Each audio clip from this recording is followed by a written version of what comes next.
how legends are made. I need intelligence data. Hi everybody.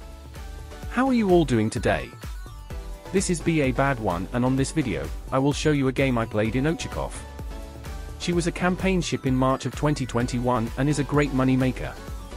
Your best chance to get her now is in the Super Santa crates, as one of the super prizes. She is a fast reloading, low armored for shell arming, and long range torping, with radar, mean machine. She is your typical HE spammer, having long range, fast firing guns and good Soviet ballistics, making it easier to hit enemies than her American counterparts. She has medium caliber guns for a cruiser, so using the legendary skill equilibrium of power, that only America's and Soviet commanders have, won't be that useful. It improves HE penetration but reduces damage and fire chance. You will be alright if you focus the superstructure of more armored ships. We are playing on two brothers and have spawned in the middle. We are not equipped at all to go down the middle, so I picked the closest flank to my battleship division mate to help defend.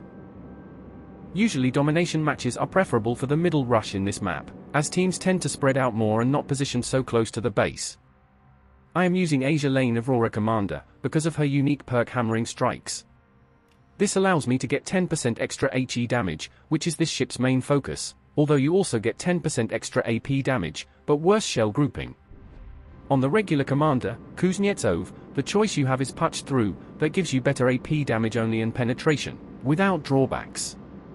His base trait for better range is also more helpful, but the extra damage is preferable. One could also consider using Asia Lane Chapiev, that has her unique perk Cavalier of the Ether, that provides up to extra 15% HE damage, but the drawback of having up to 90% reduction in the chance to set fires, is a big one. She also is more of a survivability commander, so you would be missing out on fixated and refill station that help greatly with the accuracy and reload of the guns. The last commander option would be Ivan B. Delightful. His base trait gives you better reload and helps you disappear faster. His unique perk can get you better accuracy than fixated, but worse concealment, and you would also be stuck with Punch Through. I would suggest this one for the trolley guns of Kronstadt and Riga. Since we are detected after firing the guns and no direct enemies to spot us, that means a DD is around, so now we stop shooting, to see if he is in our concealment radius or not, and if he is, it is a great opportunity to use the radar. Since we went dark, it means he is still far away. So I am going to use this time to greet this failed division Ismail into a game 2 tiers higher than hers. The only reason to do failed divisions is with a CV, to guarantee the upper tier for your division mates, and you can still get up tiered to the next one if another division is doing the same. In the meantime, I can tell you a bit more about Ochakov. She has the double gun turrets and they have 152mm or 6-inch diameter, meaning her HE can pen armor up to 25mm, included. Their base range is 5 km and reload every 5-8 seconds base. She has two quintuple torpedo launchers, one on each side, that can launch torpedoes up to 8 km at 65 knots and that reload every 131 seconds. Her armor is very thin, so high-caliber battleship guns tend to overpen a lot if you show them broadside, but that is not a very safe mechanic to play with. The rest of her stats are pretty average. Those are really the things that are more noticeable. On her consumables available, the one that stands out is obviously the 11.7 km radar, with a 20-second duration. When used correct, he can really mess the Red's surprise attack or make a DD consider keeping his distance, just in case. You can also ruin their day if they smoke up within your radar range, obviously. I decided to come to this side when I saw the enemy division doing the same.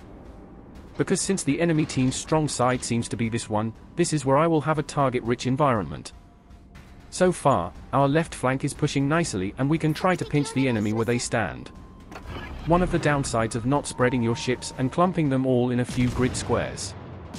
In this situation, we can get some good crossfires and cause chaos as the enemies won't be knowing where to turn to.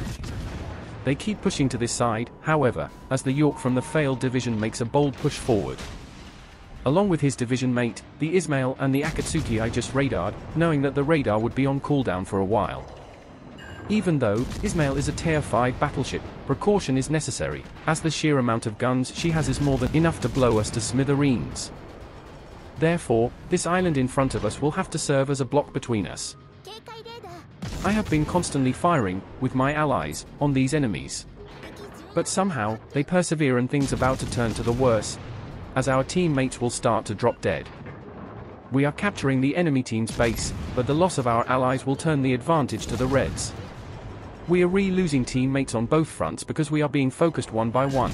The first Myoko was probably the easiest target to take down on this flank, and the other Myoko was the only visible ship in the cap, and the mines was so far out and alone, that both the Ismail and the York focused him, for the danger he presented as a high DPMer. Spoiler alert. Meanwhile, we will be able to drop spot and be somewhat safe and free to shoot all over the island, thanks to the teammate DD that is in this flank with us. Alto spotting damage does not do so much for your XP. The outcome of a victory in the end of the battle due to your help can be worth it. And down goes the mines. We are almost done with this enemy York, but he manages to survive a little while longer. The enemy's reinforcements are also coming to this side, arriving in the form of this Mogami, and several others behind her. We are desperately trying to take York off the board and say if we can make the battle turn to our favor, we will eventually get her. I would like to talk about the HE spammer meta now. Why is it so? Well, HE spammers are capable of a lot of hits and damage, both favoring high XP and revenue gains. Pretty easy to activate the epic mods too, both in previous form and the newly changed one. Not much skill requires either, as you just have to keep yourself alive and shoot at enemies from cover. As long as you have someone spotting for you, you can rain hell on your enemies and not even be seen. Since most enemies you find are bow tanking, reversing battleships, that makes it even easier to get better results. You can see that on this game, the only battleship on this side was the Ismail and we barely shot at her, but we will still have a great result at the end of the match. Now, without spotting the Akatsuki or the Ismail, we are forced to move on the Mogamis and the Cleveland, that is basically doing what Clevelands do best. Our division mate went down on the other flank to the Akatsuki torpedoes, so at least we can be sure he is not around here. Now come the time to return the spotting favor, as one of our DDS smokes up to be able to fire on the Cleveland and the Mogamis. This time we do spotting. This can also be done in battleships, since the smokes don't help them at all. They can provide spotting for when a DD is smoked up to provide them with fire support. When doing so, be sure to not push too hard and overextend. When the heat on you starts to get too high, you need to pull back. That is why I usually prefer to focus on the rudder and not the propulsion. This type of fighting over here is a lot more fun than just being behind an island or a smoke screen and spam away. Sure, it is safer, but without some little risk, there is a limit on much fun you get from just shooting at your enemies. Map awareness is also very important, as I know the Ismail is still around there. The way to avoid some of the incoming shells is to kite away and keeping to wiggle your ships, getting the front guns in and out of firing angles. When you are far away enough, you can also just juke your engine throttle to make your enemies overshoot you. This is a tactic that works really well with fast ships, especially French and Russian DDS. Eventually, we will end up taking the Cleveland as well. Let me remind you, by the way, to give a like to this video and subscribe to the channel if you haven't already. Drop a comment or feedback below, that I will answer them all. I would highly appreciate it if you could also share this video or the channel to help me grow. And we just happened to spot some torpedoes heading to our friendly Benson in the smoke. So we know there is a DD around these here parts. With the Cleveland down, we can now push back again. The enemy DD smokes up his Mogami teammate. It's the perfect opportunity to use the radar again. But the enemy Akatsuki ends up being spotted, and while our teammate Benson get taken out, she also manages to take out that enemy Akatsuki. We are still down by a few ships, and this is really not looking good. As our teammate Scone goes down in the middle and we are the only ship left alive on this flank, with at least 2 Mogamis. So, try to get some cover behind this island and ask our teammate cruisers on the other flank to capture the enemy's base. The enemy Ismail gets spotted in the enemy base, so that gives a little bit more tranquility in this dire situation, as well as the other Akatsuki gets taken down by a torpedo. Another spoiler alert. Cossack 38 that took out our friendly Scone will eventually get into our base, so that will be our destination as we try to fend off these Mogamis along the way. A simple plan devised, but may actually be enough to salvage this game. This next fighting segment will show you why the Ochakov is so powerful and deemed almost OP, in order that she had to be placed as a super prize in the Super Santa crate, to probably never return. Well, it's worth what it's worth, as Ognivoy is there too, and that is not OP at all.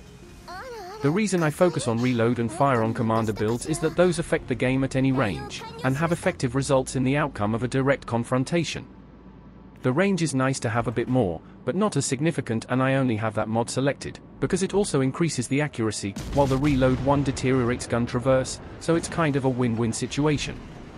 One other thing, Ochakov already has a fast reload, and anything that is percentage based comes to a point where the value is already so low, that the effect is barely noticeable.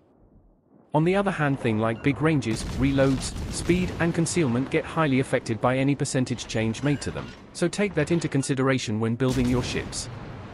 So, as we take down one of the Mogomis, things start to be a bit more balanced.